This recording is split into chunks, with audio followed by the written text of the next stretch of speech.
നമസ്കാരം, ഇവർക്ക് daily news analysis സെഷനിലേക്ക് സ്വാഗതം. നമ്മൾ നോക്കുമ്പോൾ ഹിന്ദു ന്യൂസ് പേപ്പർ ആർട്ടിക്കിൾസ് ആണ്. ഇത്തരം നമുക്ക് ഡിസ്കസ് ചെയ്യാനായിട്ട് 4 ഇമ്പോർട്ടന്റ് ആർട്ടിക്കിൾസ് ആണുള്ളത്. First article top cities for women in India എന്നുള്ള ആർട്ടിക്കിളാണ്. ഇത് കുറച്ചുകൂടെ മെയിൻ റിലേറ്റഡ് ആയിട്ടുള്ള ആർട്ടിക്കിളാണ്. അതുകൊണ്ടാണ് ജനറൽ സ്റ്റഡീസ് പേപ്പർ 2 സോഷ്യൽ ജസ്റ്റിസിന്റെ പോയിന്റ് ഓഫ് വ്യൂ നമ്മൾ ഈ ടോപ്പിക്കിനെ ഡിസ്കസ് ചെയ്യുന്നത്. ഈ ഒരു ആർട്ടിക്കിൾ മെയിൻലി പറഞ്ഞാൽ ഹിന്ദു ന്യൂസ് പേപ്പറിൽ നിന്നല്ല, പക്ഷേ ഈ പറഞ്ഞ ഹിന്ദുവിന്റെ ബിസിനസ് ലൈൻ മാഗസിനിൽ നിന്നും എടുത്തിരിക്കുന്ന ഒരു ആർട്ടിക്കിളാണ്.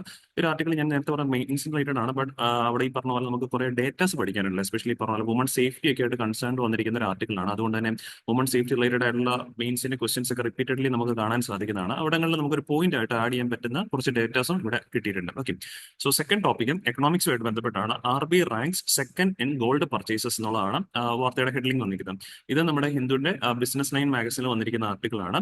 ഇവിടെ നമ്മൾ മെയിൻലി പഠിക്കാൻ പോകുന്നത് എന്തിനാണ് അല്ലെങ്കിൽ എന്ത് കാരണത്താലാണ് RBI പോലുള്ള സെൻട്രൽ ബാങ്കുകൾ പൊതുവിൽ സ്വർണം വാങ്ങിച്ച് ഈ പറഞ്ഞ ഒരു ഗോൾഡ് റിസർവ് എന്ന് പറയുന്ന കമ്പോണന്റ് ഉണ്ട്. RBIക്ക് ആണെങ്കിലും മറ്റ് സെൻട്രൽ ബാങ്കുകൾക്കും അവർക്ക് ഗോൾഡ് റിസർവ് എന്ന് പറയുന്ന കമ്പോണന്റ് ഉണ്ട്. അപ്പൊ ആക്ച്വലി എന്തിനാണ് ഇങ്ങനെ സ്വർണം ഇവർ ഈ പറഞ്ഞ പോലെ സൂക്ഷിക്കുന്നത് എന്നുള്ളതിന്റെ കാര്യമാണ് പ്രധാനമായിട്ട് നമുക്ക് ആ ഒരു ആർട്ടിക്കിളിൽ നിന്ന് മനസ്സിലാക്കാനായിട്ടുള്ളത്.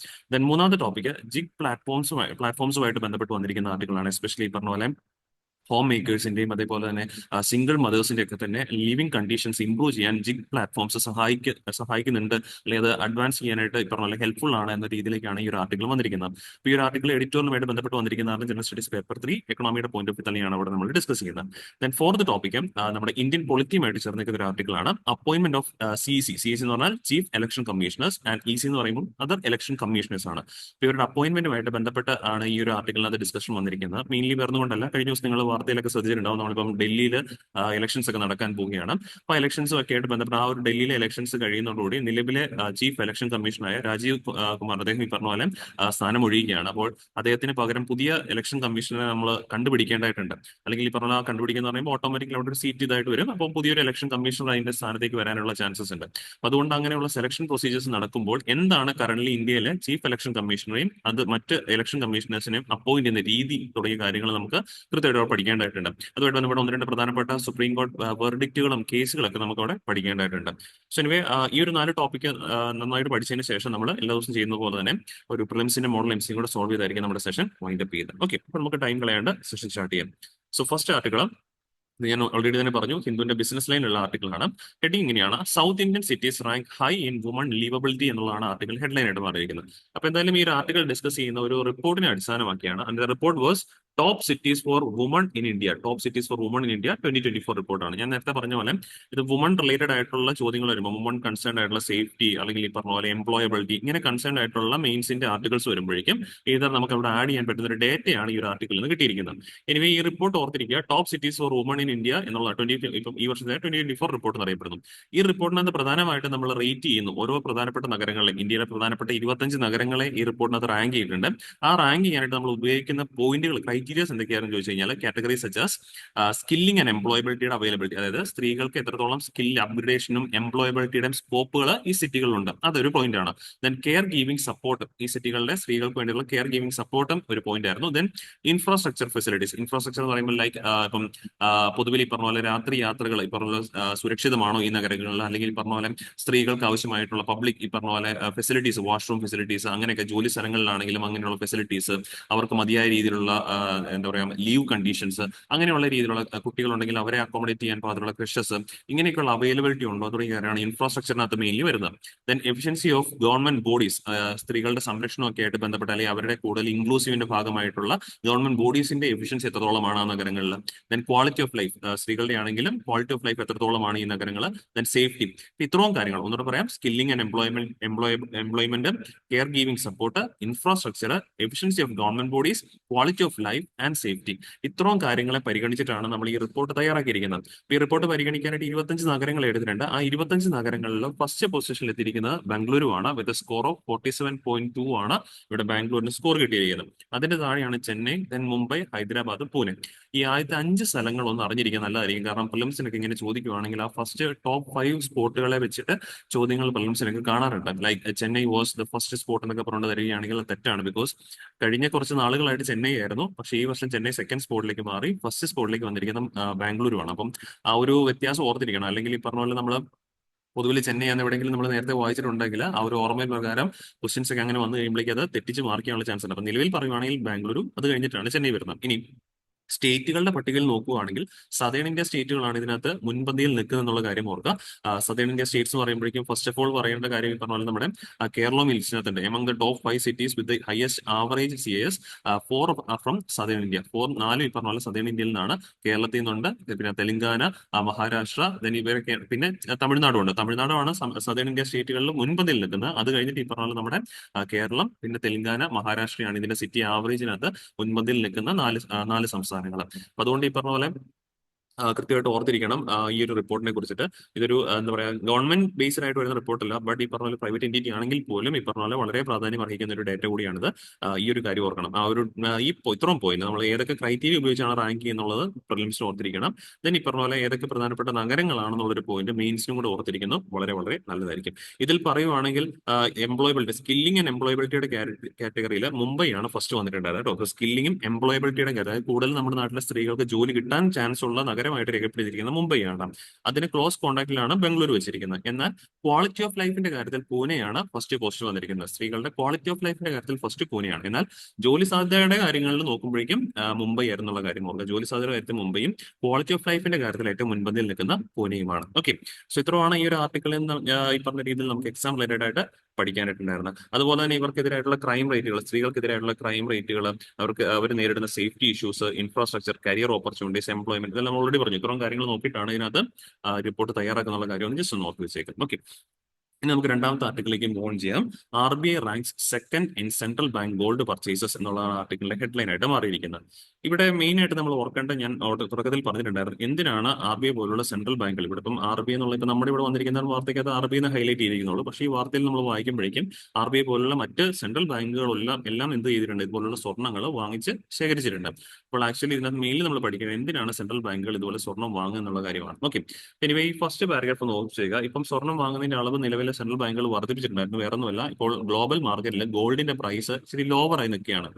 മെയിൻലി കാരണം വേറൊന്നല്ല, നമ്മൾ ഗോൾഡിനാണെങ്കിലും എന്തിനായിട്ടാണ് പരിഗണിക്കുന്നത്, ഒരു ഇൻവെസ്റ്റ്മെന്റ് ആയിട്ടാണ് പരിഗണിക്കുന്നത്. ഇപ്പൊ നമ്മുടെ കയ്യിൽ പൈസ ഉണ്ടെങ്കിൽ നമുക്ക് ഇൻവെസ്റ്റ് ചെയ്യാൻ പല മാർഗ്ഗങ്ങളും, ലൈക്ക് ഗവൺമെന്റ് ബോണ്ടുകൾ ഇഷ്യൂ ചെയ്യാം, ഗവൺമെന്റ് ബോണ്ടുകൾ നമുക്ക് ഇൻവെസ്റ്റ് ചെയ്യാം, അല്ലെങ്കിൽ ഈ പറഞ്ഞ പോലെ ബാങ്കുകളിൽ കൊണ്ടുപോയി ഈ പറഞ്ഞ പോലെ ബാങ്കുകളിൽ കൊണ്ട് ഇൻവെസ്റ്റ് ചെയ്യാം, അല്ലെങ്കിൽ ഈ പറഞ്ഞ പോലെ എന്ത് ചെയ്യാം, ആളുകൾക്ക് ഗോൾഡിലും ഇൻവെസ്റ്റ് ചെയ്യാം. ഇങ്ങനെ ഒരുപാട് ഓപ്പർച്യൂണിറ്റീസ് നമുക്കുണ്ട് ഇൻവെസ്റ്റ് ചെയ്യാനായിട്ട്. സോ ഇതിൽ ഏതിനാണോ കൂടുതൽ റിട്ടേൺ നമുക്ക് കിട്ടുന്നത് അങ്ങോട്ടേക്കായിരിക്കും കൂടുതൽ കസ്റ്റമേഴ്സ് പോകുന്നത്. അല്ലെ, ഇപ്പം ഉദാഹരണം പറയുന്നത് ഗവൺമെന്റ് ബോണ്ടിലാണ് കൂടുതൽ ഈൽഡ് നേട്ടം കിട്ടുന്നത് കണ്ടു കഴിഞ്ഞാൽ ആളുകളെല്ലാം പൈസ ഗവൺമെന്റ് ബോണ്ടുകളിൽ നിക്ഷേപിക്കാൻ ചാൻസ് ഉണ്ട്. നേരെ തിരിച്ച് ബാങ്കിലാണ് കൂടുതൽ പലിശ കിട്ടുന്നത് കണ്ടു കഴിഞ്ഞാൽ ആളുകൾ കൂടുതലും ബാങ്കിലേക്ക് ഇൻവെസ്റ്റ് ചെയ്യും. ഇനി ഗോൾഡിനാണ് കൂടുതൽ റിട്ടേൺ കിട്ടുന്നത് കണ്ടു കഴിഞ്ഞാൽ ഗോൾഡിൽ ഇൻവെസ്റ്റ് ചെയ്തേക്കാം. അല്ലെങ്കിൽ ഈ പറഞ്ഞ പോലെ നമുക്ക് സ്റ്റോക്ക് മാർക്കറ്റ് ഉണ്ട്. ഓക്കെ, നമ്മുടെ ബോംബെ സ്റ്റോക്ക് എക്സ്ചേഞ്ച് പോലുള്ള സ്റ്റോക്ക് മാർക്കറ്റുകളിൽ ഇപ്പോൾ അല്ലെങ്കിൽ മറ്റ് രാജ്യങ്ങളിലെ സ്റ്റോക്ക് എക്സ്ചേഞ്ചുകളിലൊക്കെ തന്നെ എന്ത് ചെയ്യാറുണ്ട്, ആളുകൾ നിക്ഷേപിക്കാറുണ്ട്. പോയിന്റ് ഇത്രയേ ഉള്ളൂ, എവിടെയാണോ കൂടുതൽ ലാഭം കിട്ടുന്നത് അങ്ങോട്ടേക്കായിരിക്കും നമ്മുടെ നിക്ഷേപങ്ങൾ കൂടുതലും പോകുന്നത്. ഇത്ര നാൾ നിലവിൽ പറയുവാണെങ്കിൽ സ്വർണ്ണത്തിലായിരുന്നു കൂടുതൽ ആളുകൾ നിക്ഷേപിച്ചുകൊണ്ടിരുന്നത്. കാരണം വേറൊന്നുമല്ല, അന്താരാഷ്ട്ര മാർക്കറ്റിൽ എസ്പെഷ്യലി അന്താരാഷ്ട്ര നിലയിലുള്ള സ്റ്റോക്ക് മാർക്കറ്റുകളൊക്കെ തന്നെ അത്യാവശ്യം ലോവർ നിലയിലായിരുന്നു പെർഫോം ചെയ്തുകൊണ്ടിരുന്നത്. അതുകൊണ്ട് തന്നെ ഒരു സേഫ് നിക്ഷേപമായിട്ട് പലപ്പോഴും ആൾക്കാരെ കണ്ടിരുന്നു, സ്വർണ്ണത്തിനെ കണ്ടിരുന്നു. നമ്മൾ അടിസ്ഥാനപരമായ ടെക്നോളജി പഠിക്കുന്നതാണ്, ഏതൊരു വസ്തുവിന്റെയും ആവശ്യകത വർദ്ധിച്ചു കഴിയുമ്പോൾ അതിന്റെ വില ഉയരും. Because demand കൂടുന്നതാണ്. ഡിമാൻഡ് കൂടി കഴിയുമ്പോൾ അതിന് ഈ പറഞ്ഞ പോലെ പ്രൈസ് ഉയരാനുള്ള സാധ്യതയുണ്ട്. ബിക്കോസ് സപ്ലൈ അതിനനുസരിച്ച് കയറി വരാനുള്ള ഒരു പോസിബിലിറ്റി ഇല്ലാത്തവർ, കാരണം ഇതെല്ലാം ഒരു നാച്ചുറൽ റിസർവ്സ് അല്ലേ. അപ്പൊ അതുകൊണ്ട് തന്നെ സ്വർണ്ണം നമുക്ക് ആവശ്യത്തിനനുസരിച്ച് ഇവിടെ നമുക്ക് മൈൻ ചെയ്തെടുക്കാനായിട്ട് പറ്റത്തൊന്നുമില്ല. അപ്പം ഏതിന്റെയാണോ ഈ പറഞ്ഞ പോലെ പൊതുവിൽ പറയുവാണെങ്കിൽ ആവശ്യകത വർദ്ധിക്കുന്നത് അതിന്റെ വില ഉയരാനുള്ള ചാൻസുകൾ കൂടുതലാണ്. അപ്പൊ ഇതുകൊണ്ട് സ്റ്റോക്ക് മാർക്കറ്റുകൾ ഇപ്പോൾ നിലവിൽ കുറച്ച് നാൾ മുമ്പ് വരെ ഗ്ലോബൽ ലെവലിൽ ലോ പെർഫോമൻസ് ആയിരുന്ന കാരണം ആളുകൾ കൂടുതലും എസ്പെഷ്യലി സെൻട്രൽ ബാങ്കുകൾ എല്ലാവരും അവരുടെ നിക്ഷേപം എങ്ങോട്ടേക്ക് കൺവേർട്ട് ചെയ്തുകൊണ്ടിരുന്നത്, സ്വർണ്ണത്തിലാണ് കൺവേർട്ട് ചെയ്തത്. അതുകൊണ്ടാണ് ഇപ്പൊ നമ്മുടെ നാട്ടിലാണ് നിങ്ങളൊന്ന് പരിശോധിച്ച് കഴിഞ്ഞാൽ കഴിഞ്ഞ കുറച്ച് വർഷങ്ങളായിട്ട് അല്ലെങ്കിൽ കുറച്ച് നാളുകളായിട്ട് പറയുവാണെങ്കിൽ സ്വർണ്ണത്തിന്റെ വില ഉയരുകയാണ് ചെയ്തുകൊണ്ടിരുന്നത്. പക്ഷേ കഴിഞ്ഞ മാസം ഈ പറഞ്ഞ കഴിഞ്ഞ ഒരു മാസം മുമ്പാണല്ലോ നമ്മുടെ അമേരിക്കയിൽ ഇലക്ഷൻ നടക്കുന്നു. അമേരിക്കയിൽ ഈ പറഞ്ഞ ഡൊണാൾഡ് ട്രംപ് അധികാരത്തിൽ വന്നു. ഡൊണാൾഡ് ട്രംപിന്റെ അധികാരം ഈ പറഞ്ഞ പോലെ നിലയിൽ ഗ്ലോബൽ ലെവലിൽ വലിയൊരു മാറ്റം കൊണ്ടുവന്നിരിക്കുകയാണ്. വലിയ മാറ്റം എന്ന് പറയുമ്പോഴേക്കും അദ്ദേഹത്തിന്റെ പ്രിൻസിപ്പിൾ നിങ്ങൾ കേട്ടിട്ടുണ്ടാവും. അമേരിക്ക വൺ എന്നുള്ള പ്രിൻസിപ്പിളാണ് അദ്ദേഹം എപ്പോഴും മുന്നോട്ട് വെക്കുന്നത്. അമേരിക്ക എല്ലാ കാര്യത്തിലും ഫസ്റ്റ് ആക്കി മാറ്റുക. അപ്പൊ ഇദ്ദേഹത്തിന്റെ തെരഞ്ഞെടുപ്പ് നടന്നു, അദ്ദേഹം തെരഞ്ഞെടുപ്പിൽ വിജയിച്ചു. ഇപ്പം ഈ മാസം 24-ാം തീയതിയാണ് അദ്ദേഹം അധികാരമേൽക്കുന്നത്. അപ്പം ആ ഒരു വാർത്ത എക്കണോമി ഒരു ശുഭസൂചനയായിട്ട്, ഒരു ഗുഡ് ന്യൂസ് ആയിട്ടാണ് കണ്ടിരിക്കുന്നത്. ബിക്കോസ് ഇദ്ദേഹത്തിന്റെ വരവോടുകൂടി അമേരിക്കയുടെ ആ ഒരു എക്കണോമി വീണ്ടും സ്ട്രെങ്തൻഡ് ആകും എന്നുള്ളതാണ് പൊതുവിൽ ഈ പറഞ്ഞ പോലെ എക്കണോമിസ്റ്റുകളൊക്കെ തന്നെ വിചാരിക്കുന്നത്, അല്ലെങ്കിൽ ഇൻവെസ്റ്റേഴ്സ് ഒക്കെ തന്നെ കരുതുന്നത്. അതുകൊണ്ട് തന്നെ നിലവിൽ ഈ പറഞ്ഞ പോലെ ലോകത്തെമ്പാടും ആളുകൾ അമേരിക്കൻ ബോണ്ടുകളിലും അല്ലെങ്കിൽ അമേരിക്കൻ ട്രഷറി ബില്ലുകളിലും ഒക്കെ തന്നെ ഇൻവെസ്റ്റ് ചെയ്യാനായിട്ട് തയ്യാറാകുന്നുണ്ട്. സോ ഞാൻ നേരത്തെ പറഞ്ഞൊരു കാര്യം നിങ്ങളുടെ മനസ്സിൽ ഓർക്കുന്നുണ്ടാവും, ഏതൊരു വസ്തുവിന്റെയും ആവശ്യകത വർദ്ധിച്ചു കഴിയുമ്പോൾ അതിന് വില ഉയരാനുള്ള ചാൻസ് ഉണ്ട്. ഓട്ടോമാറ്റിക്കലി മറ്റ് ചോയ്സ് ഓഫ് ഇൻവെസ്റ്റേഴ്സിന്റെ ഒക്കെ തന്നെ ആവശ്യകത എന്ത് ചെയ്തേക്കാം, കുറയാനുള്ള ചാൻസ് ഉണ്ട്. അപ്പം ഇത്രയും നാൾ നിലവിലെ സ്വർണ്ണത്തിനായിരുന്നു കൂടുതൽ ആവശ്യകത. പക്ഷേ ട്രംപിന്റെ വരവോടുകൂടി ഇപ്പോൾ ഏതിന്റെ ആവശ്യകത വർദ്ധിച്ചിരിക്കുകയാണ്, അമേരിക്കൻ ബോണ്ടുകളുടെ അല്ലെങ്കിൽ അമേരിക്കൻ ഗവൺമെന്റ് ട്രഷറി ബില്ലുകളുടെ ഒക്കെ തന്നെ നിലയിൽ ഈ പറഞ്ഞ പോലെ എന്താ പറയാ ഒരു ആവശ്യകത വർദ്ധിച്ചിരിക്കുകയാണ്. അപ്പോൾ ഓട്ടോമാറ്റിക്കലി ഈ സ്വർണ്ണത്തിലൊക്കെ നിക്ഷേപിച്ചിരിക്കുന്ന ആൾക്കാർ അവരുടെ ഇൻവെസ്റ്റ്മെന്റ് എങ്ങോട്ടേക്ക് മാറ്റിയേക്കാം, ഈ പറഞ്ഞ രീതിയിൽ ബോണ്ടിലേക്ക് മാറ്റിയേക്കാം. അപ്പോൾ ആവശ്യകത കുറയുമ്പോൾ ഓട്ടോമാറ്റിക്കലി സാധനത്തിന്റെ വിലയ്ക്ക് എന്തോ സംഭവിക്കും, ആവശ്യകത കൂടുമ്പോൾ വില കൂടും നമ്മൾ പറഞ്ഞു. എങ്ങനെയാണെങ്കിൽ ആവശ്യകത കുറയുമ്പോഴേക്കും വിലയ്ക്ക് എന്ത് സംഭവിക്കും, വില കുറയും.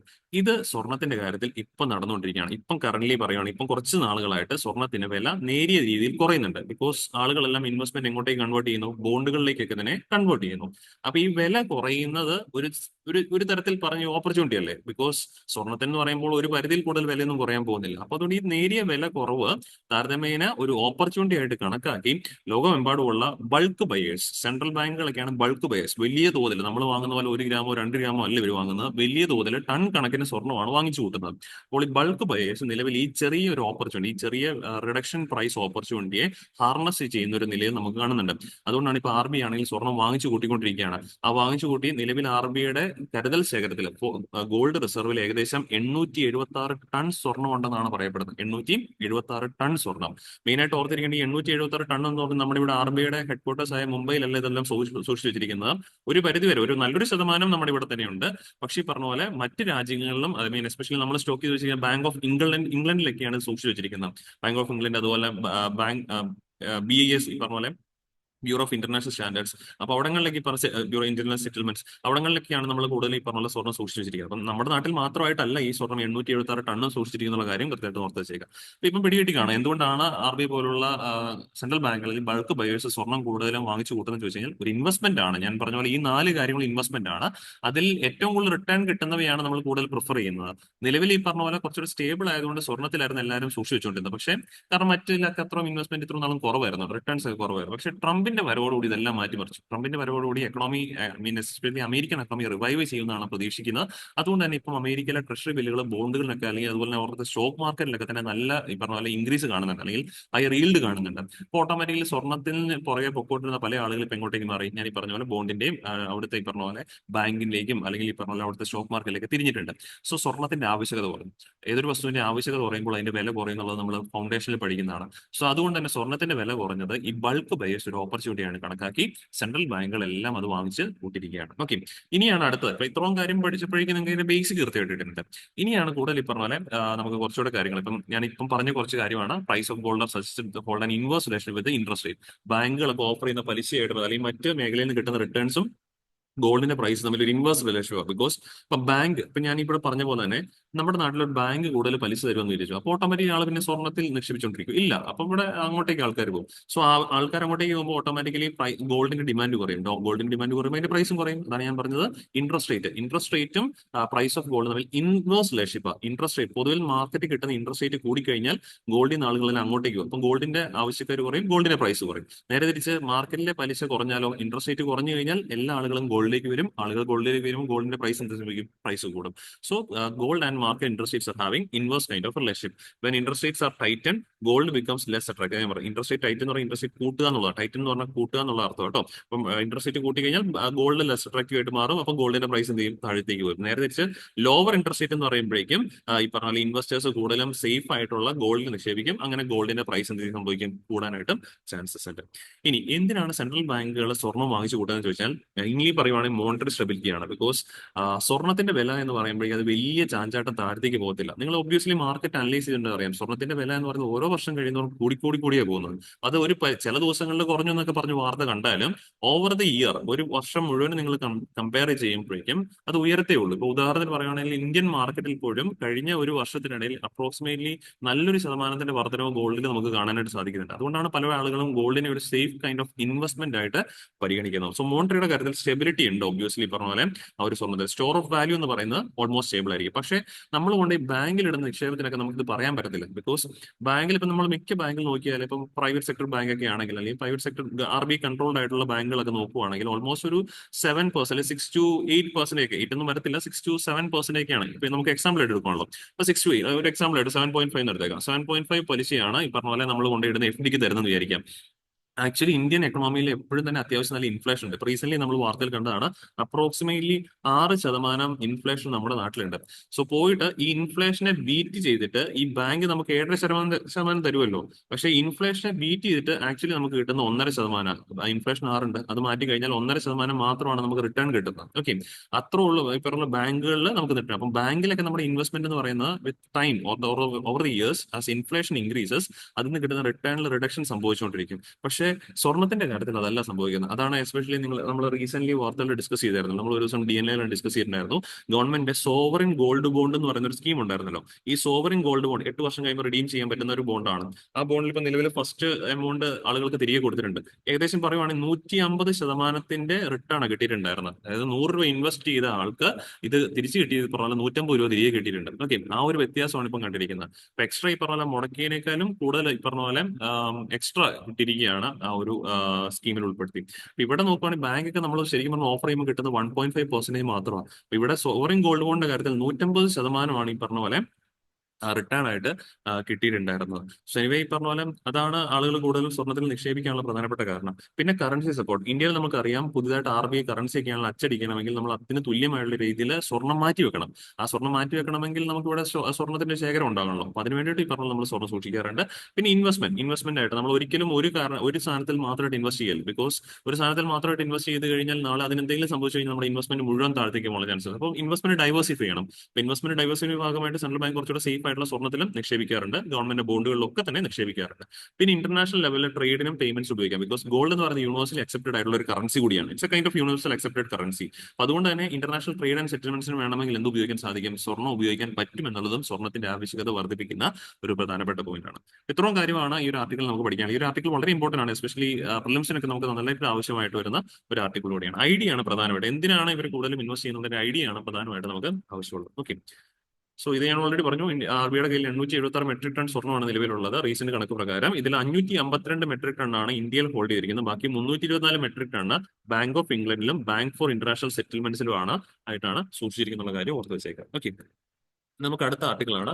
ഇത് എഡിറ്റോറിയൽ പേജിൽ ബിസിനസ് ലൈൻ എഡിറ്റോറിയൽ പേജിൽ വന്നിരുന്ന ആർട്ടിക്കിളാണ്. Gig platforms game changer for home makers and single mothers എന്നുള്ള ആർട്ടിക്കിൾ വന്നിരിക്കുന്നത്. ആക്ച്വലി ഈ ഒരു ആർട്ടിക്കിൾ നിങ്ങൾ സൂക്ഷിച്ചു വെക്കുന്നത് മീൻസ് സ്ക്രീൻഷോട്ട് എടുത്ത് വെക്കുന്നത് വളരെ നല്ലതാണ്. ബിക്കോസ് ഈ ഒരു ആർട്ടിക്കിളെ ഈച്ച് ആൻഡ് എവറി സെന്റൻസ് ഈ പറഞ്ഞാൽ നമുക്ക് ഒരു മെയിൻസിന് ആൻസർ എഴുതാൻ പാകത്തിൽ തന്നെയാണ് ആർട്ടിക്കിൾ എഴുതിയിരിക്കുന്നത്. ഓക്കെ, അതുകൊണ്ട് തന്നെ വ്യക്തമായിട്ട് നമുക്ക് നോക്കാം. സോ നിലവിൽ ഈ പറഞ്ഞ പോലെ 2023 ഇന്റർനാഷണൽ ലേബർ ഓർഗനൈസേഷൻ റിപ്പോർട്ട് പ്രകാരം jig economy is growing at A rate of 17% per annual. Okay, അപ്പോൾ ഒരു വർഷം ശരാശരി ജിഗ് എക്കണോമി നമ്മുടെ നാട്ടിൽ വളരുന്നതിന്റെ ശരാശരി കണക്കാണ് പറയുന്നത് 17% വളർച്ച കൈവരിക്കാൻ സാധ്യതയുള്ളത്.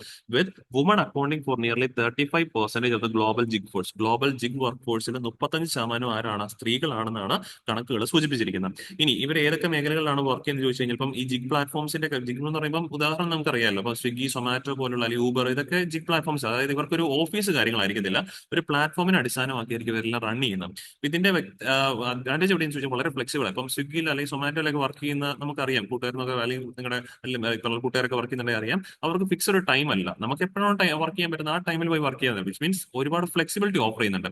ഇതാണല്ലോ പൊതുവെ ഈ പറഞ്ഞ പോലെ ഒരു എന്താ പറയുക ഒരു നോർമൽ ജോബിനിലേക്ക് നമ്മുടെ എസ്പെഷ്യലി ഹോം മേക്കേഴ്സിനെ അല്ലെങ്കിൽ സിംഗിൾ മദേഴ്സിനെ ഒക്കെ തന്നെ പിൻവലിക്കുന്നതിന്റെ പ്രശ്നം ഇതാണ്. കാരണം ഇവർക്കൊരു കുട്ടികളെ നോക്കിയിട്ട് ഈ പറഞ്ഞ പോലെ അല്ലെങ്കിൽ കുട്ടികളെ ഈ പറഞ്ഞ പോലെ സിംഗിൾ മദേഴ്സ് എസ്പെഷ്യലി പറഞ്ഞ കുട്ടികളെയൊക്കെ നോക്കാനുണ്ടാവുമല്ലോ. അപ്പൊ അതുകൊണ്ട് അത് കഴിഞ്ഞിട്ട് ജോലിക്ക് പോകാന്ന് പറയുമ്പോഴേക്ക് നോർമൽ വർക്കിംഗ് അവേഴ്സ് അവർക്ക് പറ്റുന്നുണ്ടാവില്ല. പകരം ഒരാളെ കുട്ടികളെ നോക്കാനായിട്ട് ഹയർ ചെയ്യാന്ന് പറഞ്ഞു കഴിഞ്ഞാൽ അവർക്ക് ചിലപ്പോൾ അത് അഫോർഡബിൾ ആയിരിക്കത്തില്ല. പക്ഷേ ഈ ഇത്തരത്തിൽ ഈ പറഞ്ഞ പോലെ ജിഗ് പ്ലാറ്റ്ഫോംസ് പറയുമ്പോൾ എപ്പോഴാണ് ഇവർക്ക് സൗകര്യമുള്ളത് അല്ലെങ്കിൽ എപ്പോഴാണ് ഇവർക്ക് ടൈം ഓക്കെ ആകുന്നത് ആ ടൈമിൽ ഇവർക്ക് വർക്ക് ചെയ്താൽ മതി. സോ വർക്കിന്റെ ഫ്ലെക്സിബിലിറ്റി ഉണ്ട് അല്ലെ, ടൈമിന്റെ കാര്യത്തിൽ ഫ്ലെക്സിബിലിറ്റി ഉണ്ട്.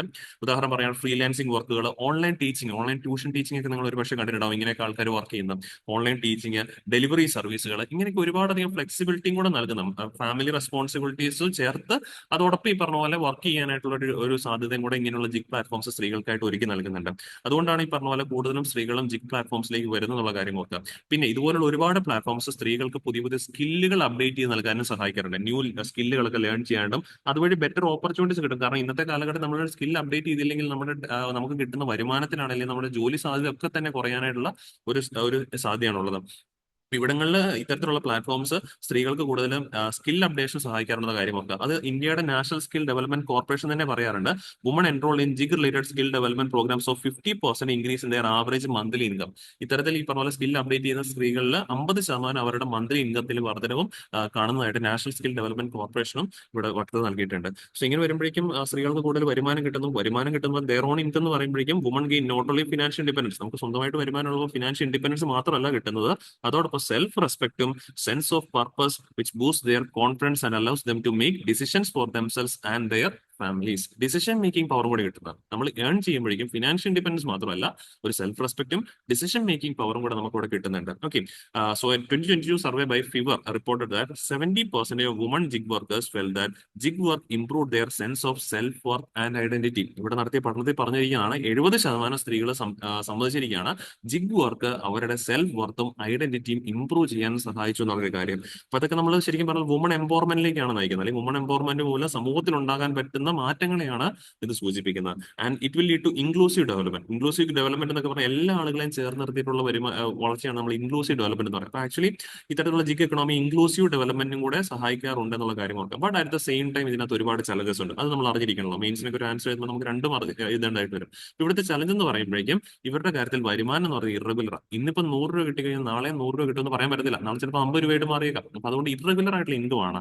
പിന്നെ ബെനിഫിറ്റുകളില്ല. ഇന്ന് നമുക്ക് വർക്ക് ചെയ്യാൻ പറ്റുന്ന കാലഘട്ടം നമുക്ക് വർക്ക് ചെയ്ത് ഏൺ ചെയ്യാം, നാളെ നമുക്ക് വർക്ക് ചെയ്യാൻ പറ്റാത്ത ഒരു സിറ്റുവേഷൻ ആണെങ്കിൽ നമുക്ക് ഇൻകം ഇല്ല. So no benefits, so lack of benefits ആണ്. പിന്നെ പറഞ്ഞ ലിമിറ്റഡ് ആയിട്ടുള്ള ഡിജിറ്റൽ ലിറ്ററസി, നമ്മൾ എന്താണ് ചെയ്യുന്നത് അത് മാത്രം നമുക്ക് അറിയായിരിക്കും, അല്ലാതെ ഒരു എക്സ്ട്രാ ഒരു ഡിജിറ്റൽ ലിറ്ററസിയോ കാര്യങ്ങൾ നമുക്ക് ഉണ്ടാവണം നിർബന്ധമില്ല. അപ്പം irregular income, lakh of benefits, limited digital literacy, ഇതൊക്കെയാണ് ഈ പറഞ്ഞ പോലെ ഇതിനകത്ത് കുറച്ച് ചലഞ്ചസ് ആയിട്ട് പറയാനായിട്ട് സാധിക്കുന്നത്. ഇപ്പം വേൾഡ് എക്കണോമിക് ഫോറത്തിൽ 2023 പഠനം പ്രകാരം only 20% women in gig economy has access to social security benefits. Pension പോലെയുള്ള കാര്യങ്ങളിൽ ജിഗ് എക്കണോമിയിൽ വർക്ക് ചെയ്യുന്ന 20% സ്ത്രീകൾക്ക് മാത്രമേ ഈ പറഞ്ഞത് കിട്ടുന്നുള്ളൂ എന്നുള്ളതാണ് വേൾഡ് എക്കണോമിക് ഫോറത്തിന്റെ കണക്കുകൾ സൂചിപ്പിക്കുന്നത്. ഇതിനെയൊക്കെ പരിഹരിക്കാനായിട്ടാണ് ഗവൺമെന്റ് നടത്തിയിട്ട് 1-2 ഇനീഷ്യേറ്റീവ്സ് അറിഞ്ഞിരിക്കണല്ലോ. ഈ ശ്രം എന്ന് പറയുന്ന പോർട്ടലുണ്ട് നമ്മുടെ ഇവിടുത്തെ എന്താ പറയാ അൺഓർഗനൈസ്ഡ് സെക്ടറിൽ വർക്ക് ചെയ്യുന്ന ആളുകളുടെ ഈ പറഞ്ഞ പോലെ അവർക്ക് സോഷ്യൽ സെക്യൂരിറ്റി ബെനിഫിറ്റ്സും കാര്യങ്ങളെല്ലാം പ്രൊവൈഡ് ചെയ്യാനായിട്ടുള്ളതാണ് ഈ ശ്രം പോർട്ടൽ. 2023 ഗവൺമെന്റ് ലോഞ്ച് ചെയ്തത്. ഇത് ഓർത്തിരിക്കാൻ പ്രിലിംസിലേക്ക് ആവശ്യമായിട്ട് വന്നേക്കാം. സോ ഈ ശ്രം പോർട്ടൽ എന്ന് പറയുമ്പോൾ അൺഓർഗനൈസ് സെക്ടറിൽ വർക്ക് ചെയ്യുന്ന ആളുകൾക്ക്, എസ്പെഷ്യലി ജിഗ് എക്കണോമിയിൽ വർക്ക് ചെയ്യുന്ന ആളുകൾക്ക് സോഷ്യൽ സെക്യൂരിറ്റി ബെനിഫിറ്റ്സ് കൊടുക്കാനായിട്ട് ഗവൺമെന്റ് ലോഞ്ച് ചെയ്തെന്നുള്ള കാര്യം. അതുപോലെ തന്നെ ഈ പറഞ്ഞ പോലെ ഗവൺമെന്റ് ഓർഗനൈസേഷൻസ് ആണെങ്കിൽ അഫോർഡബിൾ ആയിട്ടുള്ള ചൈൽഡ് കെയർ പ്രോഗ്രാമുകൾ, സോഷ്യൽ ബെനിഫിറ്റുകൾ, ഇതെല്ലാം കൊണ്ടുവരുന്നത് ജിഗ് എക്കണോമിയിൽ വർക്ക് ചെയ്യുന്ന ആളുകളുടെ ഈ പറഞ്ഞ പോലെ സെക്യൂരിറ്റിക്ക് വേണ്ടിയിട്ടാണ്. എന്തിനാണെന്ന് ചോദിച്ചു കഴിഞ്ഞാൽ നമ്മൾ ജിഗ് എക്കണോമിയും കൂടെ കുറച്ചുകൂടെ ഫോർമലൈസ് ചെയ്തെങ്കിൽ മാത്രമേ ഉള്ളൂ. ഇപ്പം സർക്കാരിനെ കൊണ്ട് മാത്രം നമ്മുടെ നാട്ടിൽ എല്ലാവർക്കും ജോലി കൊടുക്കാൻ പറ്റത്തില്ല. അപ്പൊ അതുകൊണ്ട് ഇങ്ങനെയുള്ള പ്ലാറ്റ്ഫോംസിനെ കൂടെ നമുക്ക് റെഗുലേറ്റ് ചെയ്യണം, വളർത്തിക്കൊണ്ടുവരികയും ചെയ്യണം, അത് റെഗുലേറ്റും ചെയ്യണം. എങ്കിലേ ഉള്ള സോഷ്യൽ സെക്യൂരിറ്റി ബെനിഫിറ്റ്സ് അതിൽ വർക്ക് ചെയ്യുന്ന ആളുകൾക്ക് കിട്ടുള്ളൂ. അപ്പൊ അതിനായിട്ട് ഗവൺമെന്റ് ഒരുപാട് കാര്യങ്ങൾ ചെയ്യുന്നുണ്ട്. ബിക്കോസ് ഇത് ഒരു തരത്തിൽ പറഞ്ഞു കഴിഞ്ഞാൽ ഇൻകം ജനറേഷൻ ആണ്. സ്ത്രീകളുടെ കാര്യത്തിൽ ഇൻകം ജനറേഷൻ ഉണ്ട്, അവർക്ക് സെൽഫ് ഐഡന്റിറ്റി, റെസ്പെക്ട് എല്ലാം നേടിക്കൊടുക്കാൻ സാധിക്കുന്ന ഒരു പ്ലാറ്റ്ഫോം കൂടിയാണ് ജിഗ് പ്ലാറ്റ്ഫോംസ്. സോ അതുകൊണ്ടാണ് gig platforms a game changer for home makers and single mothers എന്ന് പറഞ്ഞിരിക്കുന്നത്. ഈ ഒരു ആർട്ടിക്കിൾ ഞാൻ നേരത്തെ തുടക്കത്തിൽ പറഞ്ഞാൽ നിങ്ങളൊന്ന് സ്ക്രീൻഷോട്ട് എന്തെങ്കിലും എടുത്ത് വെക്കുന്നത് നല്ലതായിരിക്കും. ബിക്കോസ് വേറെ ഒന്നുമല്ല, ഇത് അതിനകത്തെ ഫുൾ കാര്യങ്ങൾ നമുക്കൊരു മെയിൻ സ്ലൈഡ് തന്നെയാണ് ഒരു ആർട്ടിക്കിൾ എഴുതിയിരിക്കുന്നത്. ഓക്കെ, നമുക്ക് ലാസ്റ്റ് ആർട്ടിക്കിൾ ആണ്. Supreme Court to take up pleas challenging chief election commission and other election commissions appointment law in February. അപ്പൊ നമ്മൾ നിലവിൽ ഈ കാര്യം പറയുമ്പോൾ നമ്മുടെ ഇലക്ഷൻസ് ഒക്കെ പറയുമ്പോഴേക്കും ഇന്ത്യൻ പോളിറ്റിയിൽ ഏറ്റവും പ്രധാനപ്പെട്ട ഒരു ചാപ്റ്റർ ആണ്. സോ അണ്ടർ പാർട്ട് 15 നമ്മൾ ഇലക്ഷൻസിനെ കുറിച്ച് ഡീൽ ചെയ്യുന്നത്. അണ്ടർ ആർട്ടിക്കിൾ 324 മുതൽ 329 വരെയുള്ള ആർട്ടിക്കിൾസ് വെച്ചിട്ടാണ് നമ്മൾ ഇലക്ഷൻസിനെ കുറിച്ച് ഡീൽ ചെയ്യുന്നത്. ഇതിൽ 324 എന്ന് പറയുന്ന ആർട്ടിക്കിൾ ആണ് നമ്മുടെ ഇലക്ഷൻ കമ്മീഷനെ കുറിച്ചിട്ടൊക്കെ പറയുന്ന, ഇലക്ഷൻ കമ്മീഷനെ കുറിച്ചിട്ടൊക്കെ ഡിസ്കസ് ചെയ്യുന്ന ആർട്ടിക്കിൾസ്. ഓക്കെ, പിന്നെ ഇപ്പൊ വാർത്ത വന്നിരിക്കുന്നത് തന്നെയാണ്. അപ്പൊ 324 പ്രകാരം രണ്ട് കാര്യങ്ങൾ പറയുന്നുണ്ട്. 324 സബ് ക്ലോസ് 1 ഉണ്ട്, സബ് ക്ലോസ് 2 ഉണ്ട്. സോ സബ് ക്ലോസ് 1 പറയുന്നത് the സൂപ്പറിൻറ്റൻഡൻസ് direction and control of the preparation of electoral rolls for and the conduct of all elections to parliament and to the legislature of every state and of election to office of president, vice president held under this constitution shall be vested in a commission referred to as in the constitution as election commission. അപ്പൊ actually ഈ 324 sub clause 1 എന്താണ് പറയുന്നത് വെച്ചാൽ it gives a definition for election commission. Okay, election കമ്മീഷന്റെ ഒരു definition ആണ് നൽകിയത്. ഒന്നുകൂടെ വായിച്ചു നോക്കിയാൽ the superintendence direction control of preparation of electoral rolls. അപ്പം നമ്മുടെ നാട്ടിൽ ഇലക്ഷൻ കമ്മീഷന്റെ ഈ പറഞ്ഞ ഡെഫിനേഷൻ കമ്മീഷനും അവരുടെ വർക്ക് ഉത്തരവാദിത്തങ്ങളാണ് പറഞ്ഞിരിക്കുന്നത്. എന്തൊക്കെയാണ് അവരുടെ ഉത്തരവാദിത്തങ്ങൾ? Superintendence, direction, control of preparation of electoral rolls. അപ്പൊ നമ്മുടെ നാട്ടിലെ ഇലക്ട്രൽ റോൾസ് പ്രിപ്പയർ ചെയ്യേണ്ട ഉത്തരവാദിത്തം ആർക്കെന്ന് വെച്ചാൽ ഇലക്ഷൻ കമ്മീഷനാണ്. ടു ദ പാർലമെന്റിലേക്കുള്ളതും അതുപോലെ സ്റ്റേറ്റ് ലെജിസ്ലേച്ചറിലേക്കുള്ള കാര്യങ്ങളും, and to elections office of president ഇലക്ഷന്, വൈസ് പ്രസിഡന്റ് ഇലക്ഷൻ, ഇത്രയും കാര്യങ്ങളിലേക്ക് നടത്തേണ്ട ഉത്തരവാദിത്തം ആർക്കാണ് കൊടുത്തിരിക്കുന്നത്? Election commission. To a commission refer to as election commission എന്നാണ് പറയുന്നത്. സോ 324 സബ് ക്ലോസ് 1 എന്താണെന്ന് ചോദിച്ചാൽ it's a definition of election commission and election commission ഈ പറഞ്ഞ പോലെ ജോലികളെ കുറിച്ചിട്ടും അതിനകത്ത് പറഞ്ഞിരിക്കുന്നത്. ഇനി അടുത്തതായിട്ട് ഈ 324 സബ് ക്ലോസ് 2-നകത്താണ് കോമ്പോസിഷൻ ഓഫ് ഇലക്ഷൻ കമ്മീഷനെ കുറിച്ച് പറയുന്നത്. അതിൽ എത്ര പേരൊക്കെ വേണം എന്നുള്ള കാര്യം. The election commission should consist of chief election commissioner, chief election commissioner ഉണ്ടായിരിക്കണം, ഒരു CEC, chief election commissioner, and such number of other election commissioners. Such number എന്ന് പറയുന്നത് അതുകൊണ്ട് അവിടെ ഫിക്സ് ചെയ്തിട്ടുണ്ടോ? ഇല്ല. Plus dash number of election commission. ഈ dash എന്ന് പറയുന്നത് അതായത് ഒരു ചീഫ് ഇലക്ഷൻ കമ്മീഷൻ ഉണ്ടായിരിക്കണം. ആ ഡാഷ് എന്നുള്ളത് ഏത് സമയത്ത് വേണേൽ മീൻസ് നമുക്ക് തീരുമാനിക്കാം. ആർക്കാ തീരുമാനിക്കാൻ പറ്റുന്നതെന്ന് ചോദിച്ചു കഴിഞ്ഞാൽ such number of other election commissioners if any as A president. അപ്പൊ ഈ നമ്പർ ഓഫ് ഇലക്ഷൻ കമ്മീഷണേഴ്സ് തീരുമാനിക്കുന്ന ആരാണ്? പ്രസിഡന്റ് ആണ് തീരുമാനിക്കേണ്ടത്. And time to time, I mean ഓരോ സമയത്ത് ഈ പറഞ്ഞ പോലെ തിരക്ക്, ഇലക്ഷൻ കമ്മീഷണേഴ്സിന്റെ ജോലി ഭാരവും എല്ലാം പരിഗണിച്ചിട്ടാണ് ഈ പറഞ്ഞ പോലെ പ്രസിഡന്റ് എത്ര മറ്റ് ഇലക്ഷൻ കമ്മീഷണേഴ്സ് ഉണ്ട് എന്നുള്ള കാര്യം തീരുമാനിക്കുന്നത്. Fix and appointment of chief election commissioner and other election commissioner shall subject to the provisions of any law. അപ്പം പ്രസിഡന്റ് ചുമ്മാ അപ്പോയിന്റ് ചെയ്യുവാണ് അല്ല, ഒരു ലോയുടെ പിൻബലത്താലാണ് പ്രസിഡന്റ് ഈ ചീഫ് ഇലക്ഷൻ കമ്മീഷണേഴ്സിനെയും മറ്റ് ഇലക്ഷൻ കമ്മീഷണേഴ്സിനെയും അപ്പോയിന്റ് ചെയ്യുന്നത്. And that law should be made by parliament. ആ ലോ തയ്യാറാക്കേണ്ടതാണ് പാർലമെന്റ് ആണ് തയ്യാറാക്കേണ്ടത്. നിലവിൽ പറയുവാണെങ്കിൽ നമ്മുടെ നാട്ടിൽ ഞാൻ നേരത്തെ പറഞ്ഞത് ചീഫ് ഇലക്ഷൻ കമ്മീഷൻ ഉണ്ട്, മറ്റ് ഈ പറഞ്ഞ ഇലക്ഷൻ കമ്മീഷണേഴ്സ്. ഈ നമ്പർ കൃത്യമായിട്ട് പറയുവാണെങ്കിൽ 4 ആണ് വെച്ചിരിക്കുന്നത്. 4 മീൻസ് 1 ഇലക്ഷൻ കമ്മീഷണർ പ്ലസ് 4 എന്ന് പറയുമ്പോൾ മാക്സിമം നമ്മുടെ നാട്ടിൽ ഇലക്ഷൻ കമ്മീഷൻ എത്ര അംഗങ്ങളാകാം? 5 പേരാകാം. ബട്ട് ബൈ കൺവെൻഷൻ നമ്മൾ നിലവിൽ അത് വെച്ചിരിക്കുന്നത് 3 ആക്കിയിട്ട്, അതായത് ഒരു ചീഫ് ഇലക്ഷൻ കമ്മീഷണറും 2 മറ്റ് ഇലക്ഷൻ കമ്മീഷൻ ചേർത്തിട്ട് 3 പേരായിട്ടാണ് നമ്മൾ വെച്ചിരിക്കുന്നത്. മാക്സിമം പോയി എത്ര പേരാകാം ഈ ഇലക്ഷൻ കമ്മീഷൻ നമ്മുടെ നാട്ടിൽ? 5 മെമ്പർ ബോഡി വരെ ആകാം എന്നുള്ള കാര്യം ഓർത്ത് വെച്ചേക്കാം. ഇനി നിലവിൽ ഇവിടെ പറയുന്നത് ഒരു ലോ പ്രകാരം വേണം അപ്പോയിന്റ് ചെയ്ത്. പക്ഷേ നിലവിൽ നമ്മുടെ നാട്ടിൽ അങ്ങനെ ഒരു ലോ കുറച്ച് നാൾ ഇല്ലായിരുന്നു. അതായത് ഇലക്ഷൻ കമ്മീഷൻ ശരിക്കും പറഞ്ഞാൽ വന്നത് 25 നവംബറിലാണ്. 25 നവംബർ 19